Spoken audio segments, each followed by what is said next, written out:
పొక్కల్లోనే వాళ్ళ కష్టం, వాళ్ళ చెమట చుక్కలు పోతా ఉన్నాయి, అప్పుల పాలైతా ఉన్నారు, ఆందోళనలో ఉన్నారు రైతులు. కానీ ప్రభుత్వం అసలు చీమగుట్టినట్లేదు, కనీసం కదిలినటువంటి పరిస్థితి కూడా లేదు. ఇది అంతా ఒకవైపు ఉంటే మూలిగే నక్క మీద తాటికాయ పడ్డట్టు ఒకవైపు రైతులు చాలా ఆందోళనలో ఉండి పంటలు ఎండిపోతూ ఉంటే, రైతు బంధు రాకపోతే వడగళ్ళ వానబడి పరిశాన్ అవుతుంటే, మూడోది ఇగో బ్యాంకుల వాళ్ళు అప్పులు కట్టండి అని చెప్పి నోటీసులు ఇచ్చి ఊర్ల మీద పడ్డారు.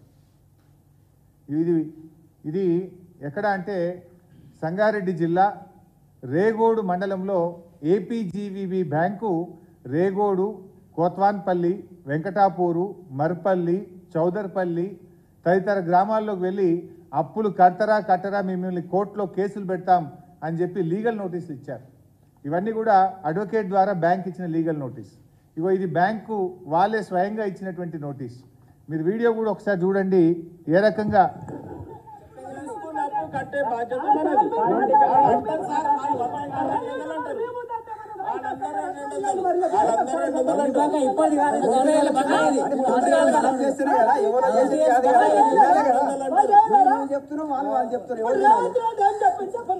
నాకు రేవంత్ రెడ్డి సంబంధం లేదు. నాకు రేవంత్ రెడ్డి చెప్పిండు, నరేంద్ర మోడీ చెప్పిండు, నాకు సంబంధం లేదు. వాళ్ళు ఏదైనా రేవంత్ రెడ్డి చెప్తున్నా లోన్ ఇచ్చినామా, అది గవర్నమెంట్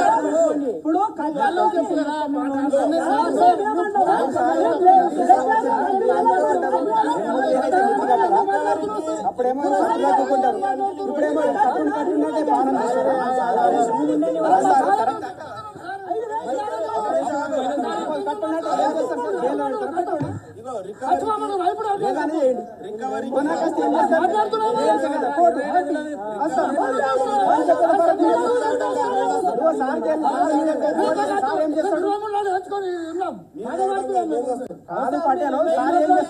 కోటి కంపెనీ పోతాం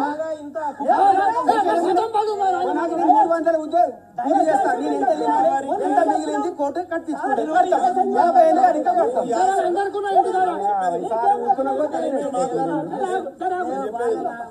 300 కూలి మాకు నేను తినేది ఎంత పిల్లల పిల్లలకి ఎంత మిగిలేదు 50 రూపాయలు, నెలకు 50 రూపాయలు కడతా. కోర్టు కొని ఇంకా బొంబాయి ఆడికను కొనుగోండి. బ్యాంకుకి రాజకీయానికి సంబంధం లేదు. ఏదైనా ప్రభుత్వ పథకం వస్తే అది బ్యాంకులకు ఇస్తే మీకు ఇచ్చే బాధ్యత వరకు మాది. ఆ పథకం ఫార్ములేషన్ లో గానీ పథకం ఇస్తామని ఆ వీడియో మీకు డీటెయిల్గా పంపిస్తాను. చాలా పెద్దగా ఉంది, అది ఆల్మోస్ట్ 6-7 మినిట్స్ ఉంది. మీ అందరికి కూడా షేర్ చేస్తాం వీడియోను. మీ టైం మేము వేస్ట్ చేయదలుచుకోలేదు. అంటే బేసికల్లీ ఒకవైపు రైతులు ఈ ప్రభుత్వం యొక్క వైఫల్యం వల్ల రైతు బంధు రాక, నీళ్లు రాక, కరెంటు రాక, పంటలు ఎండిపోయి ఆందోళనలో ఉంటే, ఒకవైపు బ్యాంక్ అధికారులు పోయి మీరు పంట రుణాలు కడతారా లేదా అని లీగల్ నోటీసులు ఇచ్చి గ్రామాల మీద పోయి పడతా ఉన్నారు. ఎప్పుడో చిన్నప్పుడు ఒక పాట ఉంటుండే, అంజుమాన్ బకాయిల కోసం అధికారులు గ్రామాల మీద పడుతున్నారు, వేధిస్తున్నారు, అప్రమత్తంగా ఉండు రైతు సోదరా అని అప్పుడు తెలంగాణలో చిన్నప్పుడు పాటలు విన్నాం. కానీ అది ఎట్లా ఉంటుందో ఇలా ఈ కాంగ్రెస్ హయాంలో ప్రత్యక్షంగా మళ్ళీ గ్రామాల్లో ఆ పరిస్థితి చూడడం జరుగుతూ ఉంది. ఇలా వాళ్ళు గ్రామాల్లోకి వెళ్ళి బ్యాంక్ అధికారులు నోటీసులు ఇవ్వడమే కాదు, ప్రత్యక్షంగా గ్రామాల్లోకి వెళ్ళి రైతుల్ని బెదిరిస్తున్నారు. మీరు బకాయిలు కడతారా లేదా, మీ ఆస్తుల్ని సీజ్ చేస్తాం, మిమ్మల్ని కోర్టుకు లాగుతామని చెప్పి బ్యాంక్ అధికారులు రజాకర్లను తలపించే విధంగా ఇలా గ్రామాల మీద పడి రైతుల్ని వేధిస్తున్నటువంటి పరిస్థితి ఉంది. మరి ఆ రోజు రేవంత్ రెడ్డి గారు ఏమన్నారు? డిసెంబర్ 9వ తేదీన సోనియా గాంధీ జన్మదినం రోజు నేను ప్రమాణ స్వీకారం చేయంగానే నా మొదటి సంతకం రైతు రుణమాఫీ మీదనే ఉంటుంది అన్నారు. ఏకకాలంలో 2 లక్షల రుణమాఫీ చేస్తామని చెప్పి ఆ రోజు ఎన్నికల సమయంలో ప్రజలను, రైతులను మరి నమ్మించే ప్రయత్నం చేసినారు. అంతేకాదు, ఇంకెవరైనా అప్పులు తెచ్చుకోకపోతే తొందరగా బ్యాంకుకు పోండి, బ్యాంకుకు పోయి మీరు అప్పు తెచ్చుకోండి, నేను 9వ తారీఖు నాడు 2 లక్షల రుణమాఫీ చేస్తా అని చెప్పిండ్రు.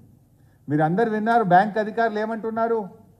మాకు ప్రభుత్వం నుంచి ఏ ఆదేశము రాలేదు, నువ్వు డిసెంబర్ 9న ప్రమాణ స్వీకారం నాడే చేస్తాను, కానీ ప్రమాణ స్వీకారం మాత్రం 2 రోజులు ముంగటికేసుకున్నావు. 9వ తారీఖు బదులు 7వ తారీఖే ప్రమాణ స్వీకారం చేసినావు. 100 రోజులు దాటింది. దాదాపు 4 నెలలు కావచ్చింది, ఇప్పటికీ రుణమాఫీ మీద మీ ప్రభుత్వం ఏ నిర్ణయం తీసుకోలేదు. మీరు బ్యాంకులకు ఎటువంటి డైరెక్షన్ ఇవ్వలేదు. అందుకే ఇలా బ్యాంక్ అధికారులు పోయి ఇలా ఊర్ల మీద పడి రైతుల్ని భయభ్రాంతులకు గురి చేస్తూ ఉన్నారు, రైతుల్ని బెదిరిస్తున్నటువంటి పరిస్థితి ఉన్నది. అంటే ఇలా రేవంత్ రెడ్డి గారి ప్రభుత్వం రైతుల్ని దగా చేసింది, మోసం చేసింది. ఈ కాంగ్రెస్ పార్టీ రైతులకు మొండి చేయి చూపింది. ఇదొక్కటే కాదు, మీరు గమనిస్తే ఇలా రైతుల విషయంలోనే కాదు, ఇలా ఇతర అంశాల విషయంలో ముఖ్యంగా రైతులకు సంబంధించి కూడా రుణమాఫీ ఒకటే కాదు, కాంగ్రెస్ పార్టీ తన మేనిఫెస్టోలో రైతులకు ఏ అంశాలైతే చెప్పిందో ఏ ఒక్క అంశాన్ని కూడా కాంగ్రెస్ పార్టీ ఇలా అమలు చేయలేదు. ఏ ఒక్క అంశం మీద మాట నిలబెట్టుకోలేదు. ఈ మేనిఫెస్టోలో వాళ్ళు ఏం చేసిండ్రు, 6 గ్యారంటీలు, 6 గ్యారంటీల మీద బాండ్ పేపర్లు పంచిండ్రు, నోటరీ డాక్యుమెంట్లు ఇచ్చిండ్రు. ప్రజలు నమ్ముతలేరని చెప్పి బాండ్ పేపర్ మీద రాసి ఇంటింటికి ఇచ్చొచ్చిండ్రు. 100 రోజుల్లో 6 గ్యారంటీలు, 13 హామీలు అమలు చేస్తామని చెప్పారు. మరి బాండ్ పేపర్లు పంచి నోటరీ డాక్యుమెంట్లు ఇచ్చిన కాంగ్రెస్ పార్టీ ఇలా రైతుల విషయంలో ఏం చెప్పింది, మేము రాగానే డిసెంబర్ 9వ తేదీ 2 లక్షల రుణమాఫీ. మోసం. రైతులకు, కౌలు రైతులకు ఎకరానికి 15,000 రూపాయలు ఇస్తాం. దగా. వ్యవసాయ కూలీలకు 12,000 రూపాయలు ఇస్తాం. దగా. వరి పంటకు క్వింటాల్కు 500 రూపాయల బోనస్ ఇస్తాం. దగా. అంటే 4 విషయాలు కూడా రైతులకు ఇచ్చిన 4 హామీలను కూడా తుంగలో దొక్కి రైతులను నట్టేట ముంచింది ఇలా కాంగ్రెస్ పార్టీ, నేడు అధికారంలో ఉన్న కాంగ్రెస్ ప్రభుత్వం. అంటే మీరు రుణమాఫీ విషయంలో మోసం చేసిండ్రు, రైతు బంధు విషయంలో మోసం చేసిండ్రు, కౌలు రైతులకు మోసం చేసిండ్రు, వ్యవసాయ కూలీలకు అన్యాయం చేసిండ్రు, వరి ధాన్యానికి బోనస్ ఇస్తామని కూడా దగా చేసింది ఇలా కాంగ్రెస్ పార్టీ. ఏ మొహం పెట్టుకొని రేపు పార్లమెంట్ ఎన్నికల్లో ఓట్లు అడుగుతారు? మేము మీకు నోటరీ డాక్యుమెంట్లు ఇచ్చి మేము బాండ్ పేపర్ల సాక్షిగా రాష్ట్రంలో రైతుల్ని మోసం చేసినాం, మా కాంగ్రెస్ పార్టీకి ఓటేయండి అని అడుగుతారా? 10 ఏళ్లలో ఎప్పుడు లేని విధంగా 20 లక్షల ఎకరాల్లో పంటలు ఎండబెట్టినందుకు కాంగ్రెస్ పార్టీకి ఓటేయమని అడగడానికి వస్తారా?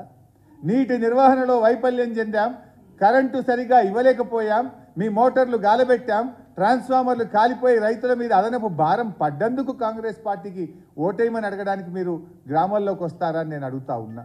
ఇలా కాంగ్రెస్ పార్టీ పరిస్థితి ఎట్లా తయారైందంటే వాళ్ళకి అసలు తీరిక లేదు. ఎంతసేపు ముఖ్యమంత్రి గారు నేను పార్టీ కోసం గేట్లు తెరుస్తా, నేను గేట్లు తెరిచిన రాండ్రి పార్టీలోకి, ప్రతిపక్ష నాయకుల ఇళ్లలోకి పోయి బతిలాడి కండువాలు కప్పుతున్నాడు ముఖ్యమంత్రి గారు. మీరు గేట్లు తెరవాల్సింది పార్టీ గేట్లు కాదు, ప్రాజెక్టుల గేట్లు తెరవండి, ఎండిపోతున్న పంటలు కాపాడండి, గ్రామాల్లోకి వెళ్ళండి, రైతులకు ధైర్యం కల్పించండి, వెంటనే అత్యవసరంగా రివ్యూ మీటింగ్ పెట్టి రాష్ట్రంలోని రైతులకు ఎక్కడెక్కడ ఎంత నష్టం జరిగిందో అంచనా వేసే విధంగా రిపోర్ట్లు తెప్పించి ప్రతి ఎకరానికి 25,000 రూపాయల ఆర్థిక సహాయం చేయాలని చెప్పి బీఆర్ఎస్ పార్టీ పక్షాన మేము డిమాండ్ చేస్తూ ఉన్నాం. గౌరవనీయులు కేసీఆర్ గారు ఈరోజు ఉదయం పార్టీ నాయకులందరితో కూడా ఆయన మాట్లాడడం జరిగింది. ఈ పరిస్థితి చూసి ఆయన చాలా ఆందోళన చెందారు. రాష్ట్రంలో రైతులు చాలా ఆందోళనలో ఉన్నారు, ఆత్మహత్యలు చేసుకుంటున్నారు. ఈ పరిస్థితి అంతా చూసి ఇలా కేసీఆర్ గారు మా పార్టీకి ఆదేశం ఇవ్వడం జరిగింది. ఇలా పార్టీ నాయకులందరినీ కూడా నేను ఈ సందర్భంగా కోరుతా ఉన్నా, రేపటి నుంచి బీఆర్ఎస్ పార్టీ ఎంపీలు, ఎమ్మెల్యేలు, ఎమ్మెల్సీలు, మాజీ ఎమ్మెల్యేలు, మరి పార్టీ నాయకులు, గ్రామ మండల శ్రేణులన్నీ కూడా పంట పొలాల్లోకి వెళ్ళండి. మీ గ్రామాల్లో, మీ మండలాల్లో, మీ నియోజకవర్గాల్లో ఎంత నష్టం జరిగిందో వివరాలు సేకరించి మన బీఆర్ఎస్ పార్టీ కేంద్ర కార్యాలయానికి పంపాలని చెప్పి మేము కోరుతా ఉన్నాం. ఎందుకంటే ఆ వివరాలన్నీ కూడా క్రోడీకరించి మరి రాష్ట్ర ప్రభుత్వం దృష్టికి తీసుకువెళ్ళి ఈ రైతులకు ఎకరానికి 25,000 రూపాయల ఆర్థిక సాయం అందించే విధంగా ఈ ప్రభుత్వం మీద ఒత్తిడి తేవాలని చెప్పి ఇవాళ బీఆర్ఎస్ పార్టీ నిర్ణయం తీసుకున్నది. అందువల్ల బీఆర్ఎస్ శ్రేణులందరూ కూడా మీరు వ్యవసాయ క్షేత్రాలకు వెళ్ళండి, రైతుల పంట పొలాలకు వెళ్ళి ఏ గ్రామంలో ఏ రైతుకు ఎంత నష్టం జరిగిందో వివరాలు సేకరించి కేంద్ర కార్యాలయానికి పంపాలని చెప్పి మేము కోరుతా ఉన్నాం. రైతులకు కూడా భరోసా కల్పించండి, రైతులకు ధైర్యం ఇవ్వండి. తప్పకుండా బీఆర్ఎస్ పార్టీ మీకు అండదండగా ఉంటుంది, మీకోసం పోరాడతాం, అసెంబ్లీలో పోరాడతాం, అన్ని రూపాల్లో ఒక ప్రధాన ప్రతిపక్ష పార్టీగా రైతులకు అండగా ఉంటాం. ధైర్యం కోల్పోవద్దని, ఆత్మహత్యలు చేసుకోవద్దని, రైతులకు ధైర్యాన్ని కల్పించాలని చెప్పి కూడా బీఆర్ఎస్ పార్టీ శ్రేణులను మేము కోరడం జరుగుతూ ఉంది. ఎందుకంటే కేసీఆర్ గారు ఉండగా ఆయన 10 ఏళ్ల పాలనలో వ్యవసాయం దండగాని గత ప్రభుత్వాలు చెప్తే వ్యవసాయాన్ని పండగ చేసి చూపించింది కేసీఆర్ గారు. ఈ దేశంలో ఏ నాయకుడు ఆలోచించని విధంగా మొట్టమొదటిసారిగా రైతుకు నగదు బదిలీ పథకాన్ని ప్రవేశపెట్టింది కేసీఆర్ గారు. రైతు బంధు